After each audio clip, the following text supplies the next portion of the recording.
Hi, I'm Tim Travis of Xbox Reviews and Verdicts, and today I'm reviewing Metal Gear Rising: Revengeance from Konami and Platinum Games. The Metal Gear series is known for its eccentricities, lengthy cutscenes, comical moments, and quirky characters. But for the latest Metal Gear title, Hideo Kojima seeks to take that a step further in a high-octane action game starring Raiden. And Konami's partnership with Platinum Games, given their history with action titles like Vanquish and Bayonetta, seems to be a match made in heaven. So what's the verdict on Rising: Revengeance? Let's find out. Yes! Waving wide open! Metal Gear Rising takes place in a world where private military companies are prevalent and cyborg technology is the new norm. Raiden, an advanced cyborg ninja, is part of a peacekeeping PMC, Maverick, working with Prime Minister Mani to restore order to the fictional country of Abkhazia. It's not long until everything goes to hell when Maverick's convoy is attacked by rival PMC Desperado, led by Jetstream Sam, Raiden's cyborg swordsman counterpart. Despite Raiden's attempt to pacify the situation, the Prime Minister is kidnapped, killed, and Raiden is severely injured. Being the badass cyborg that he is, Raiden is repaired and embarks on a globe-trotting adventure to stop Desperado from starting a full-scale war. Making Raiden even more pissed than he already is, it seems PMCs are beginning to use children for cyborg experimentation. Given Raiden's history as a child soldier, he's not so happy about this. The Metal Gear series is famous, or infamous depending on who you ask, for its epic length cutscenes. That's been done away with here. This game's story is in service to the action, and codec sequences are integrated into the gameplay seamlessly. This is how codec sequences should be done. Period. The story is very straightforward and isn't terribly heavy-handed. Sure, if you played the Metal Gear HD collection but not the entire MGS saga, you might wonder things like how the world came to rely on PMCs, what SOP was, or how Raiden became this badass. But this kind of knowledge isn't necessary to enjoy the story. The dialogue is quite corny, but that's part of the appeal of the Metal Gear universe. I'm not complaining. They're like walking vending machines. Relax, Kev. I'll blend right in. Perhaps. But first you need to take a dump. Wait, what?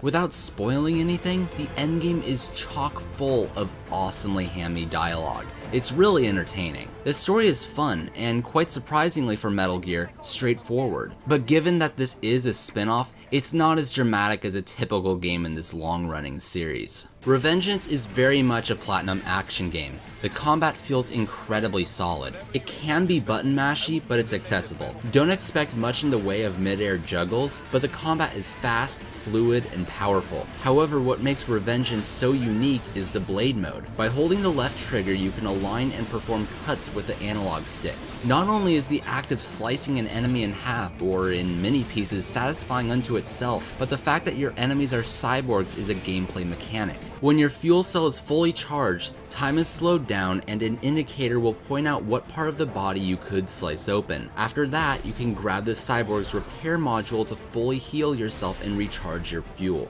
This so-called Zandatsu move is one of the most perversely entertaining acts of video game violence in recent memory. The easiest way to charge fuel without using the Zandatsu move is to keep performing attacks. In other words, the combat is very aggressive, and your only defensive measure is a relatively easy to pull off parrying ability. Keeping with Metal Gear tradition, there is some stealth, but it's not particularly good. Most of the time, the level design doesn't accommodate sneaking around, but stealth kills are particularly brutal.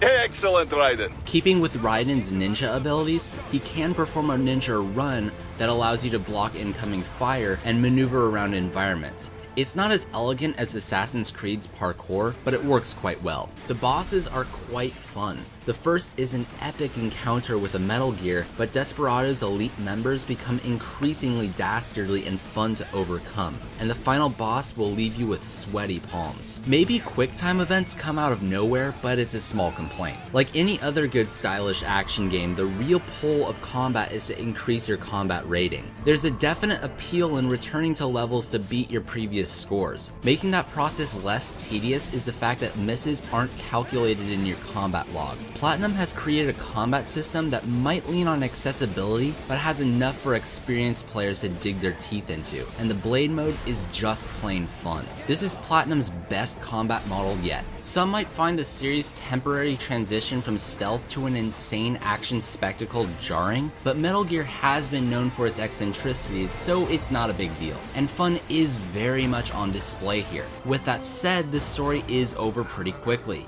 and will take you less than 5 or 6 hours to complete, which could seem strange given how long the game's been in development. But again, beating your previous scores can provide a pull to continue playing it over and over. Plus, you can bring all of your upgrades into higher difficulties. Beyond that, there are plenty of unlockable VR missions. A leaderboard system would have been nice here, but these optional challenges can really test your mettle. Raiden! Raiden! The presentation is somewhat mixed. Gameplay looks solid, if not stalwart, but it runs at 60 frames per second with no performance hiccups, and Metal Gear's art direction really shows in the character and enemy models. Cutscenes on the other hand look nowhere near as sharp or lively as the gameplay, and at times they look downright dated. But when you're running down the edge of a crumbling tower at blazing speed, narrowly avoiding a barrage of missiles, it's hard to care about the game's graphical shortcomings. A huge element is the music, and does it set a certain mood. This high-speed, energetic, heavily remixed rock music isn't exactly Van Halen, but its exceptionally cheesy nature really can get you pumped for those boss encounters. Time to leave them all behind.